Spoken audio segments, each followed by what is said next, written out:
Welcome, everyone, to an all new episode of Talking the Last of Us. Tonight, we are going to talk about the episode that just aired on HBO Max called Kin. It is episode 6 in the series, and it was kind of amazing. Let's get right into it. I will bring in my co host, Kinte. Kinte, how are you tonight? The episode, despite the title, it wasn't named after me. Uh, it wasn't short for Kinte, it was just right, Kin. Yeah, Ken, yeah. yeah. No, before we get started, I feel like we have to say this. Rest in peace to Richard Belzer, the great actor who died today at the age of 78.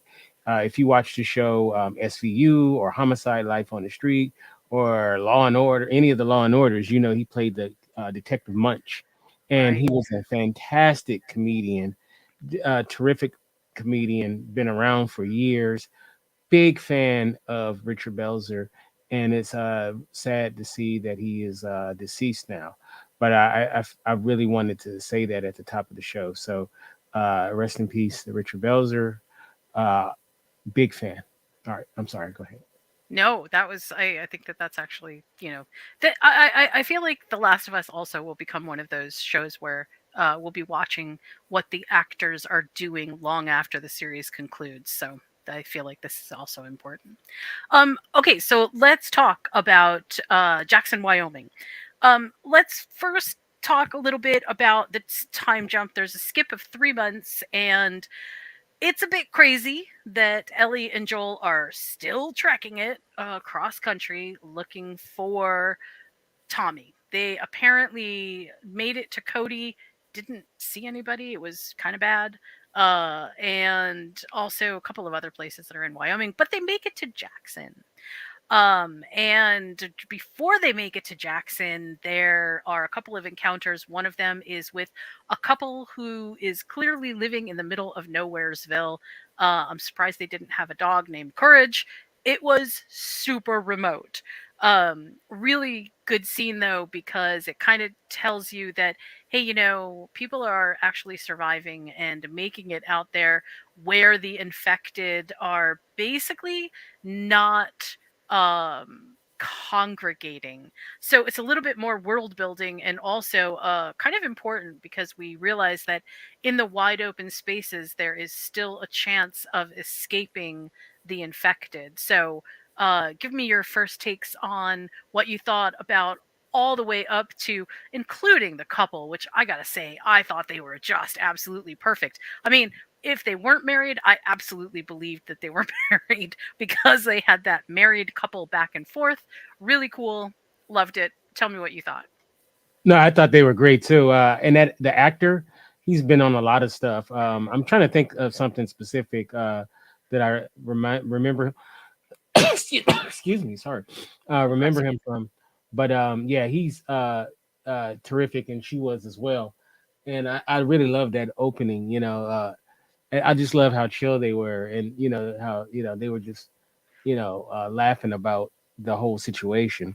And I like when they left, how Ellie stole a couple of the rabbits. Thought that was Oh pretty my funny. god, that was actually pretty funny. Again, I feel like this is one of those instances where we sort of get a better behind the scenes glimpse at how Ellie is progressing as a person, and she is not just opportunistic, but she's also fairly pragmatic. I mean, they're gonna need dinner, so that's a thing. But I also that scene inside the cabin was just hilarious. They're looking for, or Joel's looking for Tommy, and the man says, yeah, no.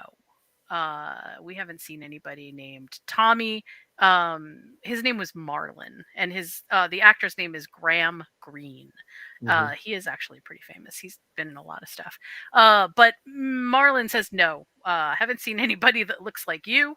to Joel and tells them about the dangers on the river.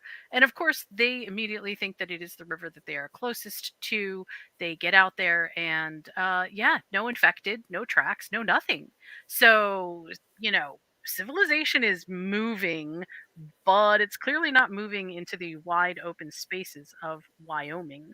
And I have to say, if you've ever been to Wyoming, Wyoming is one of those places, kind of like Montana, where there is so much wide open country that you can go for days and days and days without seeing anybody. So it really did make sense.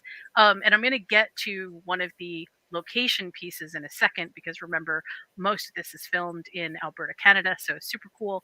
But as we get into that scene, I feel like we get a really good glimpse of what's happening to Joel. And I wanted to get your opinion on that when they are camping and Joel falls asleep and Ellie says, I got up, realized you were sleeping, and took second guard. What did you think about what was happening there? Yeah, you saw it coming, because he was so adamant about, oh, I'm gonna take both shifts, and I'm gonna, make sure everything is good, and blah blah blah blah, and then, sure enough, uh, he wakes up and she's standing guard. I thought that was so funny, and I Yeah. thought that, and he needed the rest, right? You can't, you need the rest. You need to be able to relax, and I liked how she, grabbed the bull by the horns and you know and did that.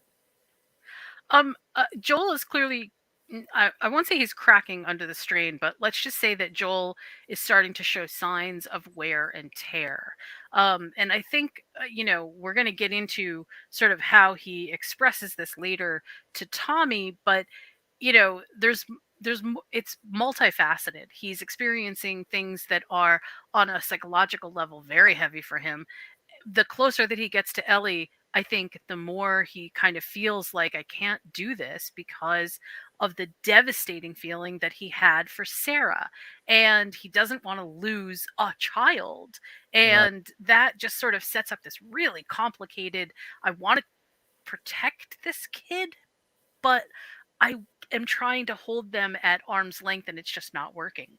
I thought that they did such a good job right there of showing that, Ellie is perfectly capable of doing a lot on her own. She is really moving into this different sort of ability level that she didn't have before. And of course, Joel doesn't want to see that because he wants to see himself in that protector role, while at the same time, he doesn't want to be emotional with her. Um, so I thought that that was actually quite good.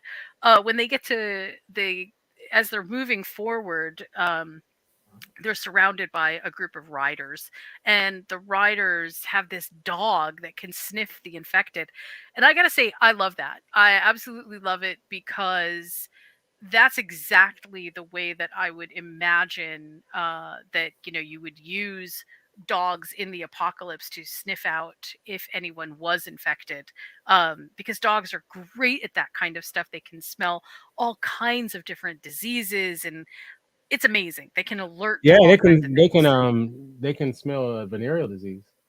Yeah, well, okay. Well, thankfully nobody had any of those in this episode, but yeah, good to know. So okay, so I'm gonna sort of flash forward to uh Joel meets up with Tommy. Give me your take on how you thought that whole thing went down because I have such an interesting, well, maybe not interesting, but I have a different sort of understanding than I think maybe most people will. Um, so you want me to talk about how Joel and Tommy's reunion? What happened Yeah, there? so I mean, they get to this great place and it looks amazing. There's, people. It's a walled city for all intents and purposes. Yeah, I gotta say, in this world, you can actually, if you can build up some walls, you can live a really good life. I think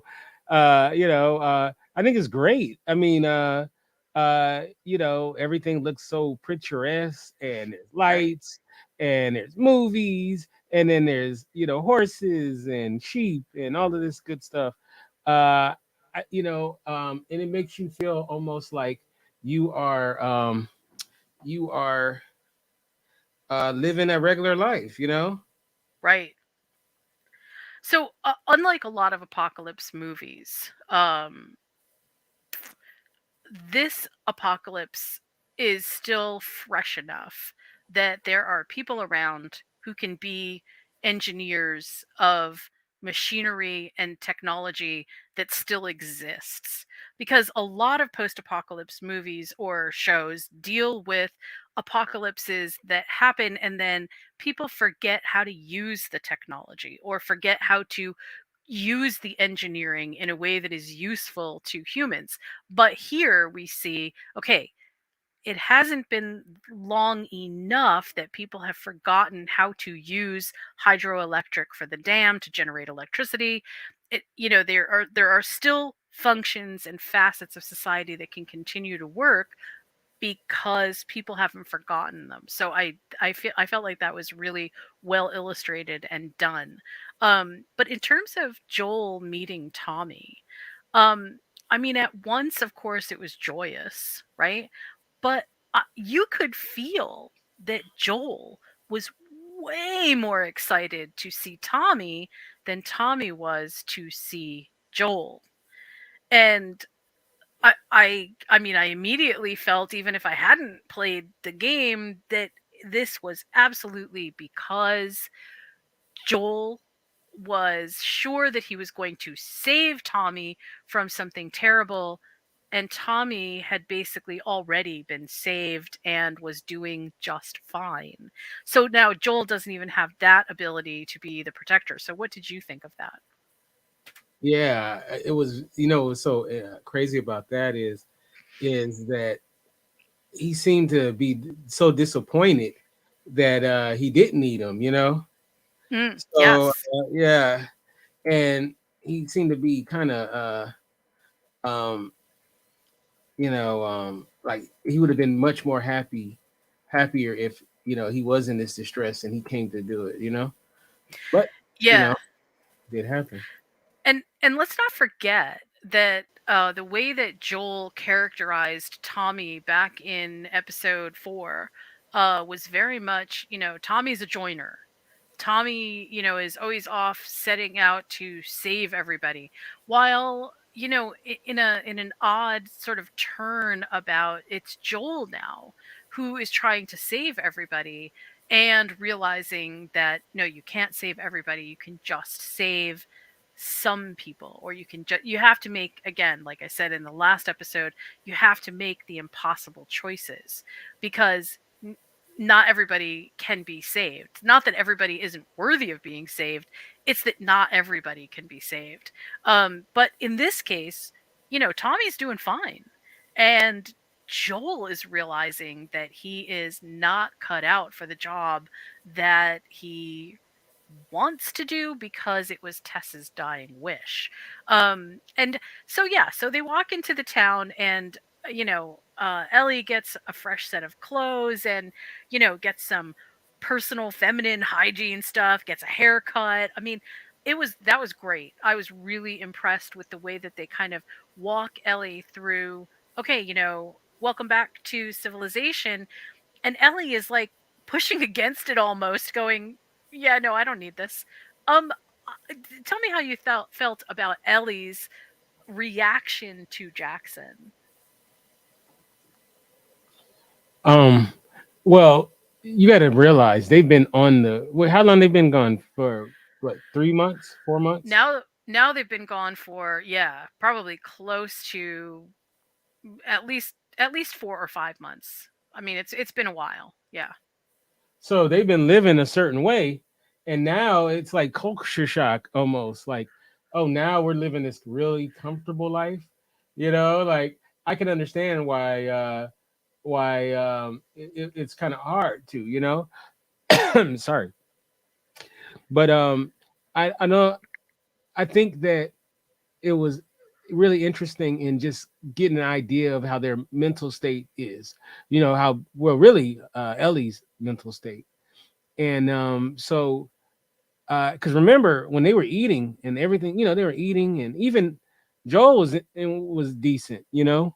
Right. She had that real big attitude, and she was staring at that girl that was staring at her, and she was talking a lot of junk, you know.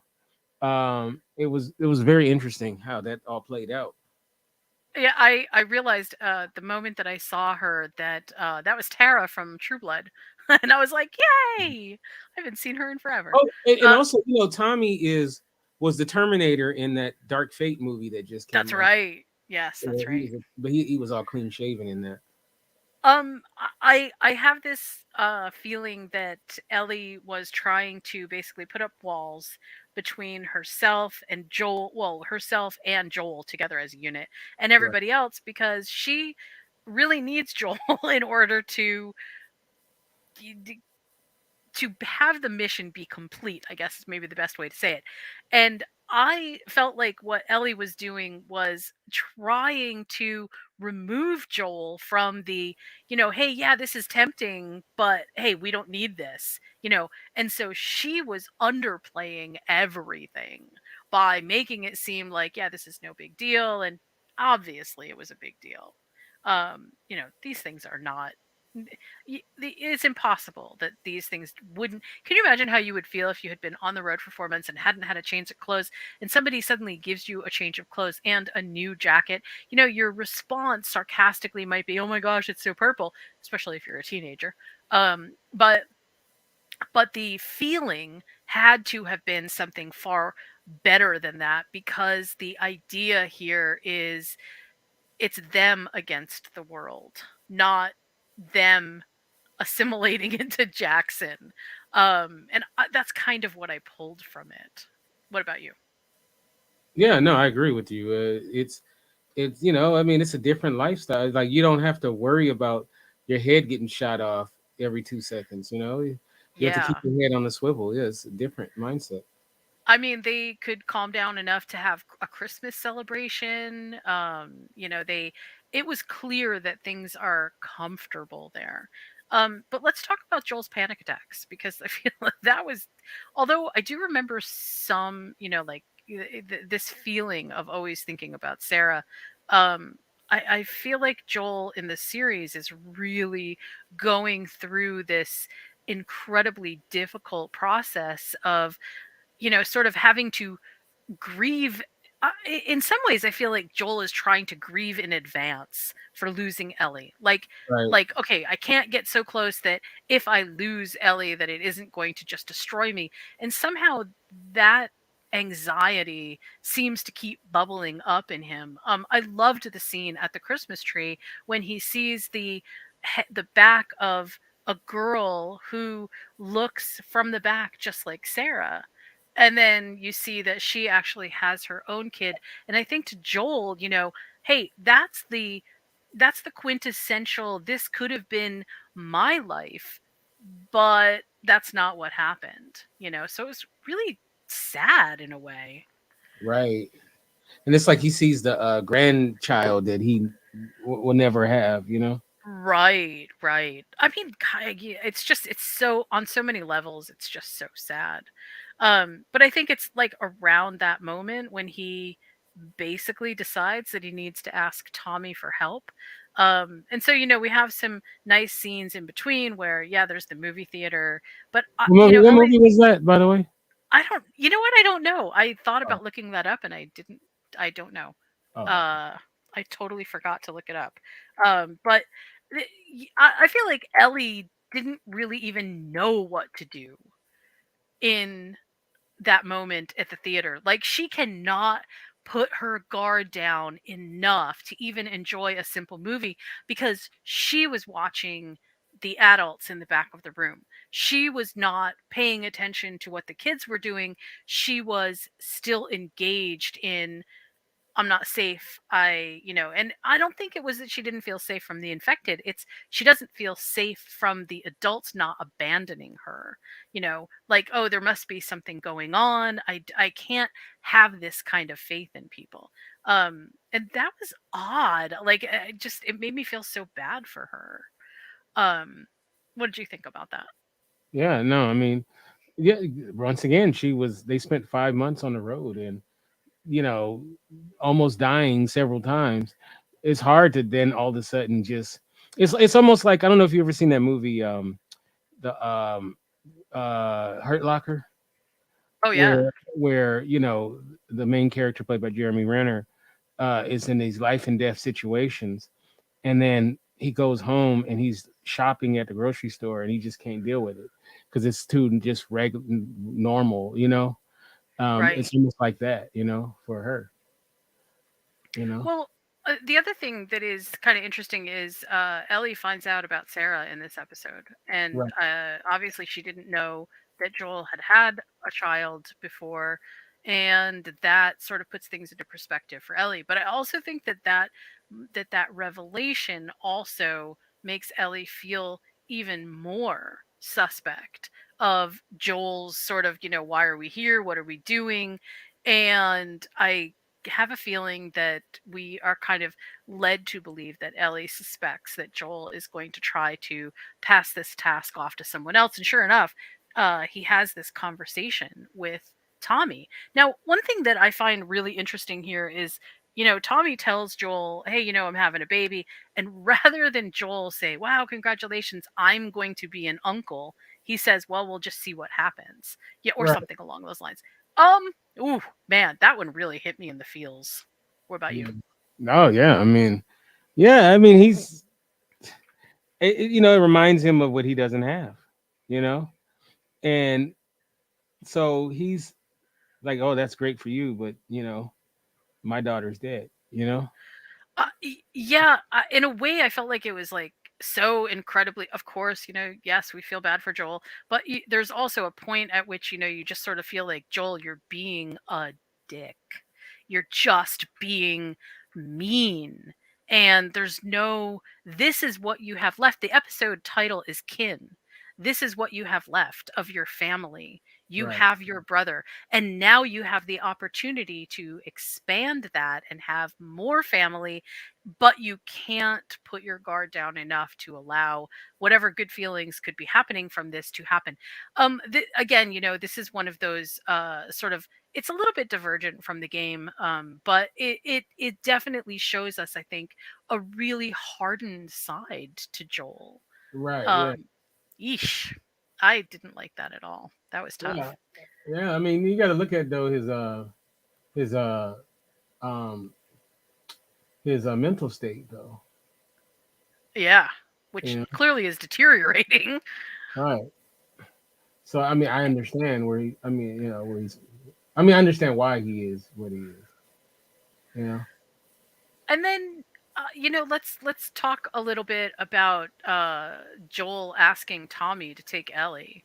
Hmm. um First of all, that's got to be crazy, uh that Joel feels so both bit inconsequential and inadequate that he can't see Ellie through. um I can't even imagine what that must be feel. What did you think about it? No, I mean, I we understand. He doesn't want to lose her. He doesn't feel like he's up for the task. So he wants to pass it off to his brother. But then also, it seemed a little bit like, okay, you got things going really good. Well, let me shake up your little nice situation by having you do this. Right, right. Yeah, yeah. Just as a quick sort of insert a note here, the movie that was playing during this episode Uh huh. was the 1977 Oscar-nominated film The Goodbye Girl. Oh, And huh. The Goodbye Girl is definitely a movie that deals with found family. I mean, this is the similar theme all the way through. Maybe the family is not the family that you were born with, but family can develop over time when you are put together in, especially in crazy situations, but simply because you love each other enough, you can really create bonds that are just as strong as kin. Name drop. And I Right. feel like that was really, that was good. That was actually really good. Oh, okay.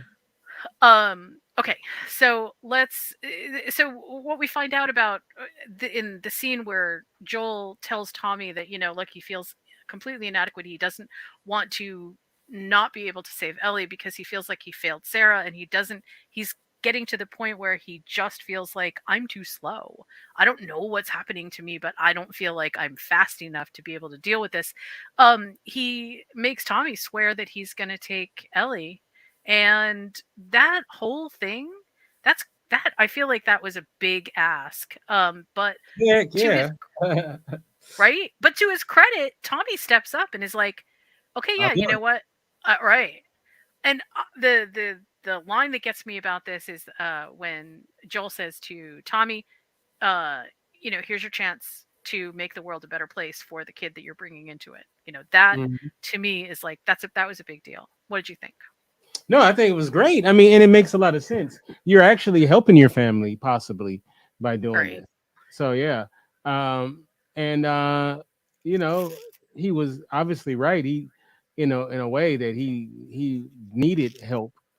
He needed help going that last bit of, the way. I mean, well, actually it wasn't the last bit of way, but yeah. Right. And then, as we move into the further part of this episode, we get two things, big really big things that happen. Joel decides no, he was going to steal the horse and just leave, but he couldn't. And, again, going back to this theme of impossible choices, he then puts the burden of the choice onto Ellie, who, without even flinching an eye, says, "Okay, let's go." And yeah, that kind of tells you all you need to know about how much Ellie trusts Joel. Now, before we get into them leaving, because I do want to talk about what happened at the medical facility, I want to make sure that I give a big shout out to the series for basically almost verbatim playing through the scene where Joel tells Ellie, "You're not my family, Mm, and at dawn we're going to part ways." And Ellie telling Joel, because Joel says to Ellie, "You don't know what loss is," and Ellie says, "You have no idea how much I've lost every single person that I have ever cared about." And I feel like this is, first of all, it's one of the most moving scenes in the game, where just emotion is so raw, and they just mastered it perfectly. So good job to both and they Bella were and nervous Pedro. about shooting that too before. Oh yeah. Yeah, they were nervous, but because they wanted to get it right, because they knew that it was meant a lot to the game players. Oh, nice. That's awesome. I'm really glad to sort of hear that, because that makes me feel like, they're giving that part of that they give a lot of sort of extra thought and care into the stuff that they know that players really care about. So that's actually kind of cool. It's no, Um but I'm gonna say that scene in the video game is no. You almost were a Jill sandwich from the Resident Evil game. oh no. No, it definitely is So, not. anyone I, who played the original Resident Evil know what I'm talking about. I feel like that at this point is like almost, it doesn't seem like it, but it's almost like ancient history now. Right. Oh, you were around when the original Resident Evil came out? Holy wow. Oh my All god! right. Wait. Just as a side note, um, I'm so old. Yeah, I got it. I remember going to Tower Records and buying, okay, and playing it that night because a friend of mine told me about this crazy awesome game that was scary, and I bought it. And I remember it actually was a little scary when I turned it on. I was like, oh man, So yeah, What console did you play it on? I believe it was PlayStation. I think that Yeah. was PlayStation. Yeah. So Yeah. yeah. So like an old PlayStation. Oh yeah, the original PlayStation, I Whew. believe. Okay. The one that was still using yeah, The no, never gray mind. We one. won't get into that. Okay. So Joel and Ellie and Tommy meet up. They, obviously the Joel and Ellie make their way out of town. They secure from, and this is important, they secure from Tommy, this kind of like uh idea that, hey, you can come back. Come back. Everything's going to be good. And Ellie's like, yeah, okay. Well, Joel is like that. I don't know about Ellie. And they get on the road and they end up getting all the way to where they think that the Fireflies were. And it's an abandoned medical facility. And, another shout out to the people that are doing all of the stuff in the series. You know, as a person who played games, it makes you want to sort of read every single thing that's on the note boards and read every single thing that's like on a table, because in the game a lot of this stuff was like actual features. You could open up the folders and read what was inside, and some of it was important and some of it was not, but they did a really good job of kind of making the best of us seeing this instead of being able to explore it personally. So I really like that. Um, but the doctors who were there clearly have moved on.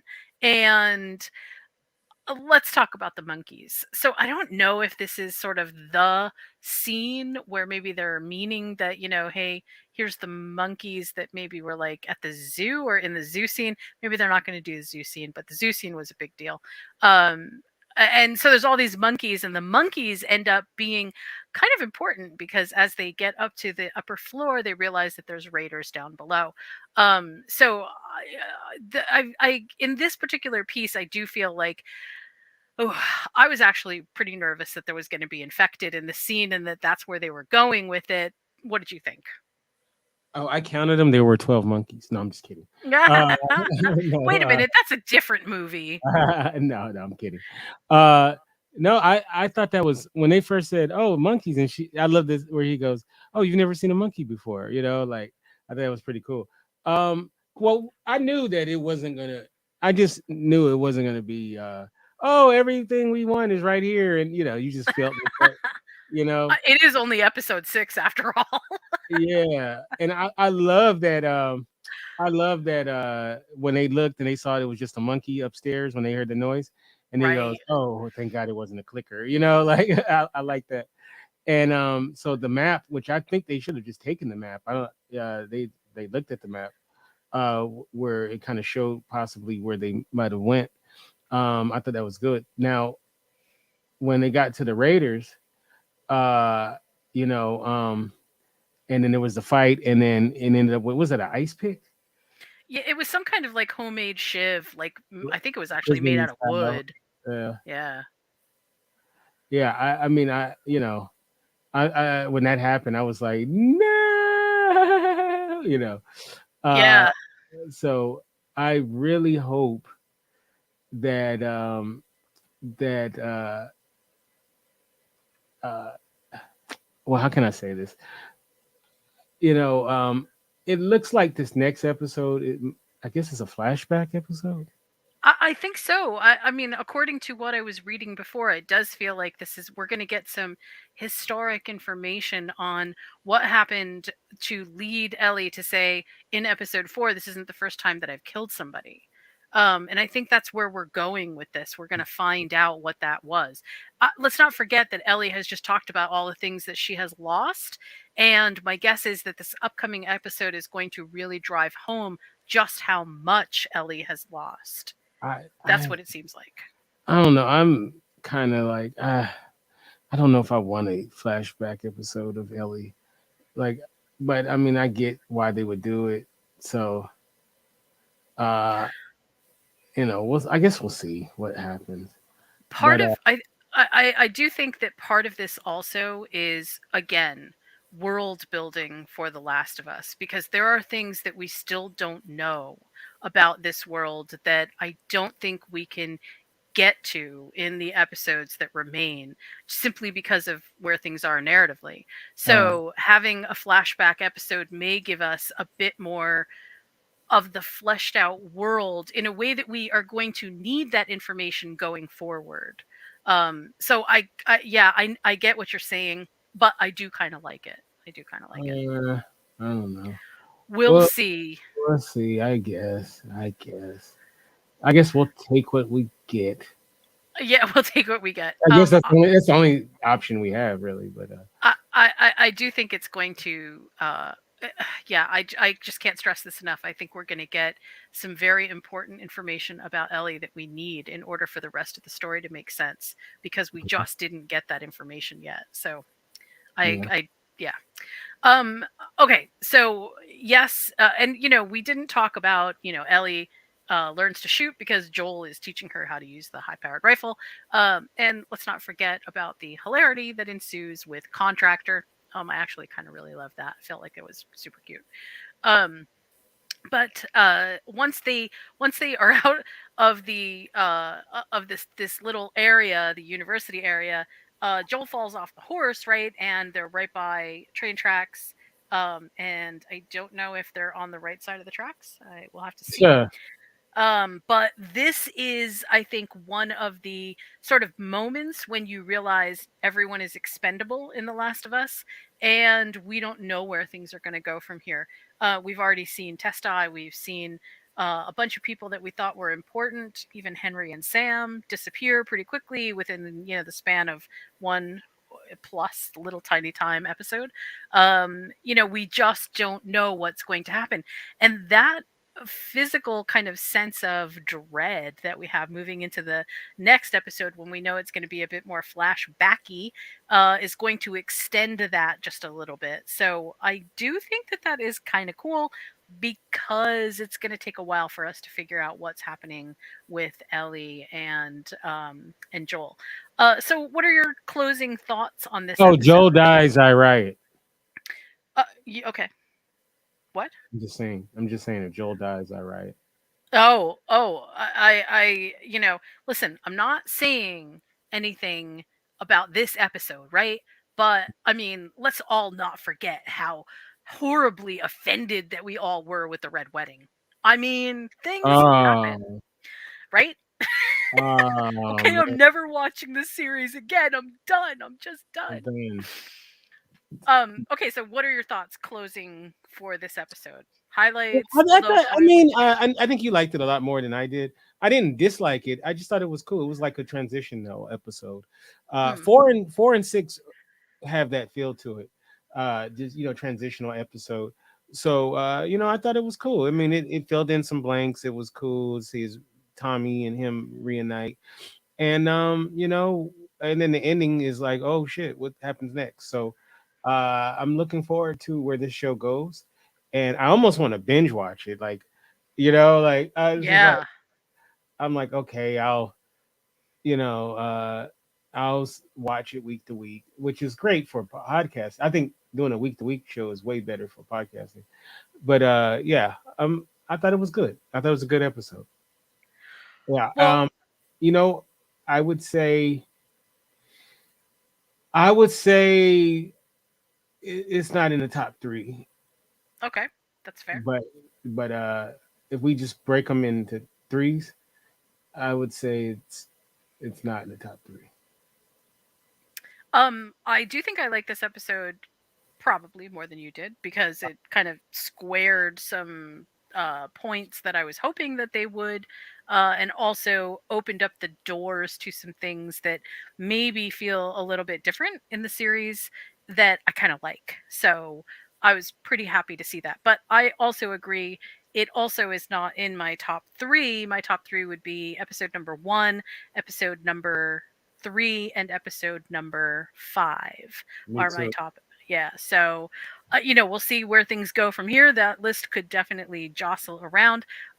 I am really kind of excited though to see what happens with the next episode because I know that we are going to see more infected, and I got to say I'm really impressed with where special and where VFX and where practical effects are kind of meeting in the middle. There's so much great practical effects happening here that it makes it feel like the world is really right there. I don't feel like the characters are interacting with VFX, which I absolutely love. Before we go, I do want to just give a quick shout out to there is a site that is basically tracking all of the sites that The Last of Us used in Alberta, Canada. It's whoever was the location scout managers. They are posting in this site to Travel Alberta. And I don't know if we can, maybe we can try to put this link up in our group chat. But the Alberta locations, if you go to Travel Alberta, The Last of Us is featured there, and you can see some of the amazing locations where they were and how they sort of organized whole towns to film in, how they built these enormous sets in all of these different places, and then the really remote places, which I feel like, look, Alberta is a perfect place to do that in, with small amounts of VFX in the background. It's absolutely amazing. So take a look for that. It's at travelalberta.com, and you can find The Last of Us over there. I'm really happy, number one, with the series so far, and I'm really happy that you are on this journey with me. Thank you so much, Kinte. I really appreciate it. You can find me, I'm Jen, at moviesandmeals.com. And Kinte, how can we find you?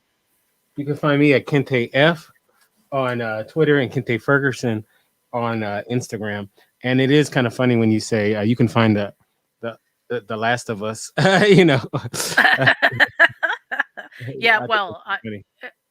we're not quite that yet. I mean, I Oh, have still retained most of my humanity, just so you know. okay. Yeah, I'll let you know if I feel like it's slipping at all. You can also find me, by the way, on my other two podcasts. On Tuesday night, I do a podcast called TV Dinners, where I talk about TV industry news and usually a deep dive into something special each week. And on Wednesday nights, my partner, Josh, and I do a podcast called 10 to 1, where we choose a topic and we rank movies that fit that topic from 10 to 1. It's really fun. Join us. And yeah. Okay, well, we will see you next week when the episode is called. What is the episode next week called? Let's see. The episode next week is called Left Behind, and that will be episode 7, airing February 26th. So we'll see you then. Thanks, everyone.